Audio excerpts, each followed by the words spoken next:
तो आदाब, नमस्कार, गुड इवनिंग, सत श्री अकाल। एक बार फिर आप तमाम लोगों का स्वागत है क्राइम तक की कहानी के इस एपिसोड में। उम्मीद है पूरी फैमिली अच्छी होगी, अपना और अपनों का ख्याल रख रही होगी। नए साल नई उम्मीदों के साथ नई कहानियों का आगाज करेंगे, लेकिन फिलहाल चूंकि ये एक दिन बचा हुआ है, एक कहानी बाकी है, तो आज इस रस्म को भी पूरा कर लेते हैं। कुछ पहले मैंने आपको काफी वक्त हो गया एक कहानी सुनाई थी एक कॉल सेंटर की, जिसमें एक लड़की काम कर रही थी और बाद में पता चला कि वो लड़की तो कब का मर चुकी है, लेकिन फिर भी कॉल सेंटर में बाकायदा वो नौकरी करने के लिए आती थी। इसी क्राइम तक की कहानी के लिस्ट में लिंक भी मिल जाएगी जिन लोगों ने नहीं सुनी है। आज की कहानी उस कॉल सेंटर की कहानी का एक तरह से एक्सटेंशन है। भूत प्रेत को लेके तमाम बातें, तमाम कहानियां बहुत सारी आपने सुनी भी। आज की कहानी कोरोना काल की कहानी है। 2020 में जब कोरोना ने दस्तक दिया तो पूरी दुनिया लॉकडाउन में पड़ गई। सारे कारोबार ठप हो गए, लोगों की नौकरियां गई। पहली बार देखने को मिला कि दफ्तर घर से भी चल सकता है, क्योंकि वर्क फ्रॉम होम शुरू हुआ। इंसानों के बीच में दूरियां बनाई गई, मास्क पहनने की आदत डाली गई, एक दूसरे के करीब जाने में डर लगने लगा।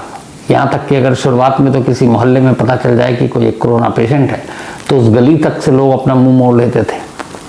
जिनकी मौत हो गई उनको कांधा देने वाला कोई नहीं था, शमशान कब्रिस्तान में जगह नहीं थी। ऐसी बहुत सारी चीज़ें हैं और इसी कोरोना ने बहुत सारी कहानियों को भी जन्म दिया। और आज की कहानी उसी कोरोना काल की एक अजीब और गरीब कहानी है। कहानी राजस्थान के भरतपुर की है। इस कहानी में मैं ओरिजिनल कैरेक्टर जो है उसका नाम बदल दूंगा, कुछ वजह है उसकी। तो भरतपुर में एक फैक्ट्री थी और उस फैक्ट्री में बहुत सारे मजदूर काम किया करते थे, या अलग अलग जो इंजीनियर और बाकी सब जो थे। उसी में एक ये बदला हुआ नाम विनोद। तो शिकारपुरी खड़े हैं तो कोई नाम देना है तो विनोद का ही दे दो। तो एक एम्प्लॉय था जिसका नाम विनोद था, उसी फैक्ट्री में काम किया करता था। उसकी एक बीवी, 2 बच्चे। भरतपुर से कुछ ही दूरी पर एक गांव में उसका घर।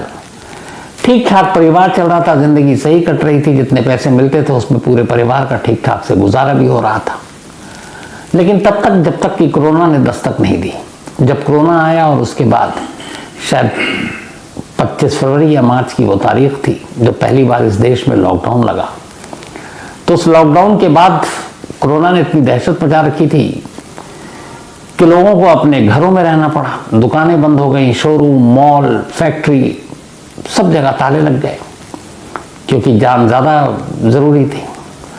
अब ऐसे में वो लोग क्या करें जिनकी ज़िंदगी का पूरा जो सोर्स था कमाई का वो नौकरी ही था, नौकरी पेशा थे, उसी से घर चलता था।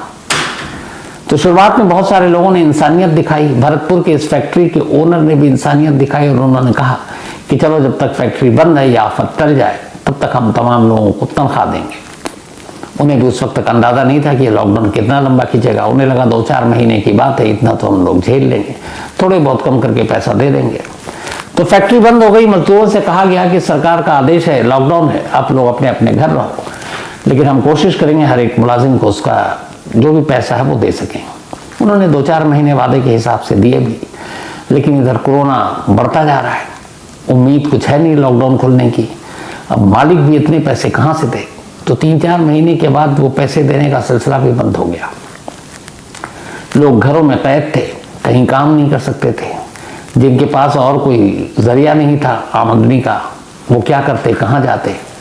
कुछ दिनों तक उधार से चला, किसी से मांग कर, कुछ रिश्तेदारों ने मदद कर दी, किसी और ने। ये लाखों परिवार का किस्सा है। तो उन्हीं लाखों परिवार में से ये विनोद का परिवार भी उसी चीजों से जूझ रहा था।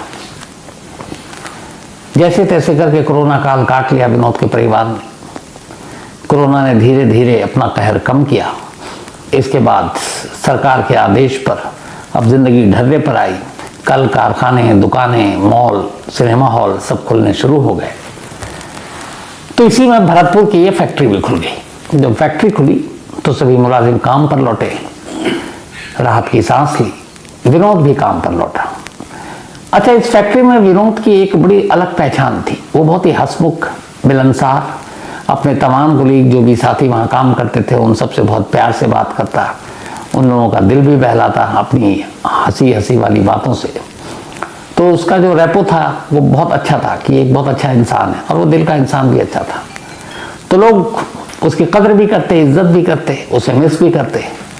तो जब लॉकडाउन खत्म हुआ तो सब लोग आए, विनोद से मिले, सब बड़े खुश।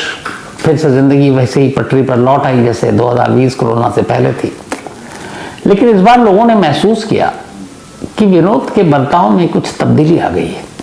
शुरुआत में लोगों को लगा कि शायद इस कोरोना काल की वजह से बहुत सारी चीज़ें झेली हैं लोगों ने, विनोद के ऊपर भी बहुत सारे ऐसी मुश्किलें आई होंगी, फैक्ट्री बंद, तनख्वाह मिलती नहीं थी, पता नहीं परिवार कैसे चल रहा होगा, कैसे पल रहा होगा। तो ये सोचकर उन्होंने धीरे धीरे इन चीज़ों को इग्नोर किया। लेकिन उसके आसपास के लोगों को लगा कि अब विनोद उतना हंसमुख नहीं रहा।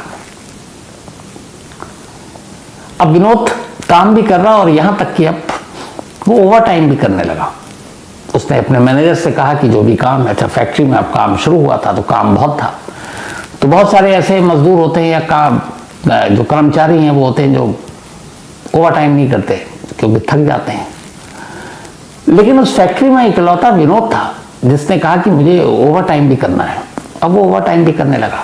हफ्ता, 10 दिन, 15 दिन बीता। एक दिन मैनेजर ने कहा कि तुम पूरे दिन की शिफ्ट करते हो, फिर रात को ओवर टाइम करते हो, तुम थकते नहीं हो, तुम्हें नींद नहीं आती। तो उसने कहा कि साहब हमें अब कहाँ नींद आती है। तो उसे लगा पता नहीं ये परेशान शख्स है, घर और परवरिश बच्चों की इन चीज़ों में इसके बोझ तले दबा होगा, इसी तरह ऐसी बहकी बहकी बातें कर रहा है। मैनेजर को भी लगा चलो ये काम अपनी खुशी से कर रहा है, ठीक है, करता रहा। बट एक रोज एक अजीब वाकया हुआ। जो फैक्ट्री का गार्ड था, चूंकि नाइट में दिन के मुकाबले कम लोग काम गया करते थे, तो जो कुर्सी या जिस जगह पर ये बैठकर काम किया करता था विनोद, वो गार्ड रात को किसी काम से अंदर गया। जब अंदर गया तो उसने देखा कि कुर्सी पर एक बहुत ही लंबा चौड़ा कोई शख्स लेटा हुआ और अजीब सा लग रहा है। रात में वो देखकर उसको वो घबरा गया, क्योंकि विनोद की कदकाठी के मुकाबले वो 2-3 गुना ज्यादा। उसे लगा इतना बड़ा इंसान तो मैंने देखा नहीं है, लंबा चौड़ा। वो बदहवास वापस भागा चीखता हुआ। लोगों ने पूछा क्या हुआ। उसने कहा मैं गया अंदर तो देखा कि विनोद सो रहा, लेकिन विनोद बदला हुआ था। तो मैनेजर भी था जो नाइट ड्यूटी पे, वो आया। उसने कहा चलो। जब अंदर गए तो उन्होंने देखा कि विनोद ही वहां लेटा हुआ है। मैनेजर ने गार्ड को डांटा कि तुम इस तरह से अफवाहें फैला रहे हो, झूठी बातें कर रहे हो। अब गार्ड को लगा कि मैंने तो सच में वही देखा था, लेकिन अब सीन बदल चुका है। उसने कुछ कहा नहीं। धीरे धीरे वक्त बीता। पूरे 1 महीने गुजर गए वापसी पर नौकरी करते हुए विनोद को। ठीक 1 महीने के बाद अब सैलरी मिलनी थी, और विनोद का ओवर टाइम भी था। लेकिन 7 तारीख को ये सैलरी मिलनी थी, 7th उस मंथ के पहले वीक में। 7 तक विनोद ने काम किया, 6 की नाइट तक, और 7 को विनोद चला गया। अब अगले दिन आया नहीं, तो ये लगा कि वहाँ के मैनेजर और बाकी लोगों को, उसने लगातार दिन रात काम किया, ओवर टाइम काम किया है, तो शायद थका हुआ नहीं आया। लेकिन उन्हें बड़ी अजीब बात ये लगी कि वो अपनी तनख्वाह लिए हुए बिना ही चला गया, सैलरी ली नहीं और वो चला गया। तो उन्हें लगा कुछ ज़रूरी काम आ गया होगा गाँव से। अगले दिन भी नहीं आया। 8, 9, 10 बीतता गया, विनोद की कोई खबर नहीं। अब उसे ज्वाइन भी करना है क्योंकि उसके हिस्से का काम उसे करना है। तो मैनेजर से बात ओनर तक पहुंची कि वो बिना बताए हुए गायब है, और ऊपर से ये है कि उसने अपनी सैलरी भी नहीं ली। अब उन लोगों को लगा कि कहीं विनोद के साथ कुछ हो तो नहीं गया, क्योंकि ऐसा कभी इससे पहले हुआ नहीं कि उसने अपनी तनख्वाह नहीं ली, और यूं ही बिना बताए हुए भी कभी वो गायब नहीं हुआ, छुट्टी लेकर गया। तो इस बार ऐसा क्यों हुआ। इधर उधर विनोद के जो तमाम जानकार थे उनसे पहले पूछताछ की गई। फिर लास्ट में ये था कि विनोद के घर का पता था। तो मालिक ने ये कहा अपने मैनेजर से कि तुम विनोद के 1 महीने की जो पूरी सैलरी है जो उसने ओवर टाइम के साथ कमाया है, उसके करीब 50,000 रुपये अराउंड बनते थे। उन्होंने कहा ये 50,000 ले जाकर विनोद को दे दो, और पूछो कि वो कहाँ है, क्यों नहीं आ रहा है। उसने बिना बताए हुए नाराज भी हुआ कि बिना बताए हुए गायब है। तो मैनेजर ने कहा ठीक है। अगले दिन मैनेजर अपने एक और साथी को लेकर विनोद के गांव पहुंचता है। वहाँ पूछते पूछते वो विनोद के घर तक पहुँचता है। जब घर पर पहुँचता है तो देखता है कि वहाँ एक महिला है, 2 बच्चे। तो जाकर पूछता है कि विनोद कहाँ है। तो पत्नी उसकी तरफ देखती है। वो दोबारा पूछता है तो पत्नी कहती है जी वो तो अब है नहीं, वो तो रहे नहीं। तो कहता नहीं वो, लेकिन कहाँ गए, घर पे नहीं है, कहीं और गए। अगली लाइन जो पत्नी ने कही उसे सुनकर मैनेजर के पैरों तले की जमीन खिसक गई। उस महिला ने कहा कि जी मेरे पति विनोद को मरे हुए 3 महीने हो गए। कोरोना जब खत्म होने वाला था, अब लगा सब कुछ ठीक होगा, तभी विनोद को कोरोना हो गया और उस कोरोना के बाद उसे अस्पताल में पहुंचाया गया, लेकिन उसे बचाया नहीं जा सका और कोरोना की वजह से विनोद ने दम तोड़ दिया और इसी गांव में उसका अंतिम संस्कार किया गया। तब कोरोना की मौत को लेकर इतना छुआछूत नहीं था, लोग भी थे, गांव वाले भी आए थे, क्योंकि कोरोना बहुत कम हो गया था। लेकिन उस कम कोरोना में भी बहुत सारे लोगों की जान जा रही थी। मैनेजर ने कहा कि आप क्या बात कर रही हैं भाभी जी, अभी हफ्ता भर पहले तक तो विनोद हमारे यहाँ काम कर रहा था, बाकायदा उसने ओवर टाइम किया। पत्नी ने कहा कि आपको कोई गलतफहमी हुई है, विनोद के जैसा कोई दिखने वाले ने काम किया होगा। उसने कहा, बोला कि मैं कई साल से उसी फैक्ट्री में मैनेजर हूँ और मेरी विनोद से बहुत अच्छी बोलचाल है, हंसी मजाक भी है, मैं धोखा नहीं खा सकता। मैं उसकी आवाज़ भी पहचानता हूँ, उसके अंदाज भी पहचानता हूँ, उसका चेहरा भी जानता हूँ, तो मैं कैसे धोखा खा सकता हूँ। और मैंने इस 1 महीने के अंदर उससे कई बार बात भी की। मैंने ये भी बात की कि ओवर टाइम है, तुम इतना ओवर टाइम क्यों कर रहे हो। उसने कहा कि मैंने ये भी पूछा था कि तुम्हें नींद नहीं आती। उसने कहा अब मुझे नींद नहीं आती। और आप कह रही हैं कि उसकी डेथ हो गई है। तो बोले आप मान नहीं रहे तो मैं क्या करूं, बाकी लोगों से पूछिए। अब उसने बच्चों से सबसे पूछना शुरू किया, क्योंकि मैनेजर मानने को तैयार नहीं था और जो उसके साथ था वो भी मानने को तैयार नहीं, क्योंकि हफ्ता भर पहले तक तो वो उसके साथ था और 1 महीने लगातार नौकरी की। कुछ और लोग आए, उन्होंने मैनेजर को बताया, साहब 3 महीने पहले की बात है जब विनोद की डेथ हो चुकी थी कोरोना की वजह से। जब हर एक को उसने खंगाल लिया तब मैनेजर को लगा कि ये लोग सच बोल रहे हैं, लेकिन उसको समझ में नहीं आ रहा था कि जो उसने देखा वो कैसे गलत हो सकता है। खैर और कोई रास्ता था नहीं। बदहवास मैनेजर कहता है मुझे यकीन नहीं है, लेकिन फिर भी आप लोग कहते हैं तो मान लेता हूँ। फिर उसने जेब में हाथ डाला, एक लिफाफा निकाला और बीवी की तरफ दिया। बीवी ने कहा ये क्या है। उसने कहा आप कह रही कि 3 महीने पहले मर चुका है, लेकिन हमारी कंपनी या फैक्ट्री के रिकॉर्ड में उसने पूरे 1 महीने तक नौकरी की है। न सिर्फ नौकरी की बल्कि ओवर टाइम किया है और उसका अटेंडेंस भी है। तो उसका जो मेहनताना है, उसकी जो सैलरी है वो ओवर टाइम जोड़कर 50,000 रुपीज़ बनता है, 50,000। अब मुझे नहीं मालूम, लेकिन चूंकि हम लोग जानते हैं कि हमारे सामने उसने काम किया है, तो इस सैलरी पर आप ही का हक है। ये विनोद ने नौकरी की, विनोद ने ओवर टाइम किया, तो ये विनोद के पैसे हैं। हमारे मालिक ने कहा ये आपको देकर आने के लिए। तो अब मैं बाकी की बात मालिक को बताऊंगा, लेकिन मैं चूंकि हम सब गवाह हैं, हमने ही देखा है, तो अब ये जब विनोद नहीं भी है तो हमारे सामने तो विनोद ने काम किया, हम किसी और को पैसे कैसे दे सकते हैं, इसलिए ये पैसे आपके, आप रख लीजिए। जैसी ये बात सुनी, बीवी ने लिफाफा खोला, पैसे देखे, बीवी अब पहली बार रो पड़ी।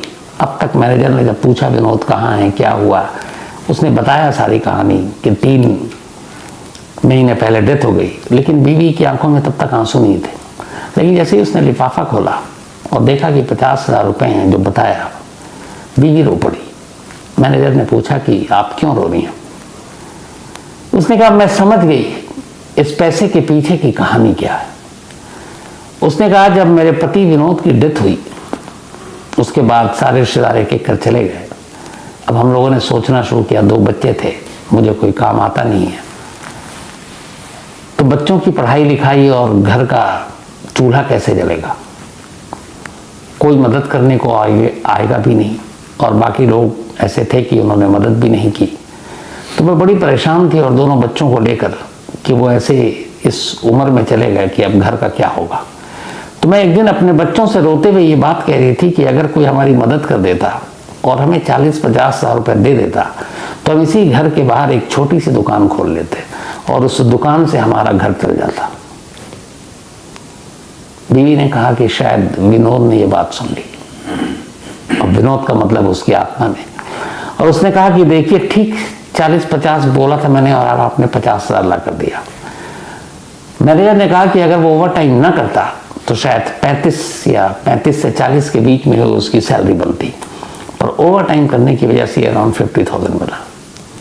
अब मैनेजर को ये बात समझ आई, वापस गया, उसने मालिक को सारी कहानी बताई। फैक्ट्री में कोई मानने को तैयार ही नहीं था कि विनोद पिछले 30 दिन से यहाँ काम नहीं कर रहा था। लेकिन जब उसकी पत्नी की कहानी सुनी तब लोगों को यकीन हुआ और हर एक ने माना कि वो विनोद की आत्मा थी जो पिछले 30 दिनों से यहाँ काम कर रही थी, सिर्फ इसलिए कि वो उतने पैसे कमा सके जो अपनी बीवी को दे सके और बीवी उससे एक दुकान खोल सके जिससे वो और उसके बच्चे पल सकें। तो एक पति जो मर गया फिर भी अपने परिवार के लिए इतना सोचा किया और फिर जो ख्वाहिश थी बीवी को उसको पूरा किया। मुझे लगता है साल के आखिर में ये कहानी सुनाना जरूरी था। तो आज की कहानी में इतना ही। इस कहानी पे अपनी राय जरूर दीजिएगा कि जनवरी है आने को, नई सुबह लाने को, इसमें क्या नया होगा कोई ये बताए तो। सुबह भी वही होगी, शाम भी वही होगी, बस फकत कैलेंडर का पेज पलटा जाएगा। घर नहीं बदलना है कुछ भी इस जहां में तो फिर ये शोर कैसा है।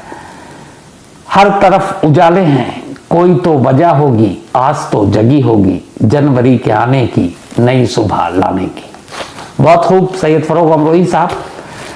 तो ये शेर साल के आखिर और नए साल के स्वागत के लिए और आखिर में चलते चलते यही आप लोगों से कहूंगा कि नया साल आप सभी के लिए बहुत अच्छा हो। जो भी दुख तकलीफ आप लोगों के हिस्से में इस साल में आई, ऊपर वाले से दुआ यही है कि वो ना आए फिर कभी। आप सभी खुश रहें, खुशहाल रहें, अच्छे रहें। और एक ज़रूरी चीज़ ये भी कि जो भी ज़रूरतमंद हो आपके आसपास हमेशा उसकी मदद करने की कोशिश कीजिए। करके देखिएगा बड़ा सुकून मिलता है। और जहाँ तक हमारा आपके हम लोगों के रिश्ते की बात है तो ये रिश्ता यूं ही फलता फूलता रहे। बहुत सारी गलतियां भी करता हूँ, आप लोग ध्यान दिलाते हैं, मैं उसको सुधारता भी हूँ। आप लोग माफ़ भी करते हैं। क्राइम तक फैमिली के तमाम रिश्ते, कोई ऐसा रिश्ता बचा नहीं। एक मैं कहा करता था कोई ऐसा रिश्ता बचा नहीं जिसके साथ जुर्म ना हुआ हो, लेकिन अब कहता हूँ कि कोई ऐसा रिश्ता बचा नहीं जो क्राइम तक फैमिली के साथ मेरा हुआ ना हो, सिवाय एक वाइफ के, क्योंकि वो घर पे है। बाकी बीवी को छोड़ दो तो हर एक रिश्ते आप लोगों की वजह से बने हैं। तो ये रिश्ता यूं ही सलामत रहे, आप लोग अच्छे रहें। पूरी क्राइम तक टीम की तरफ से पूरी क्राइम तक फैमिली को happy new year, all the best. और ऊपर वाला आप सबको हमेशा अच्छा रखे। Thank you very much.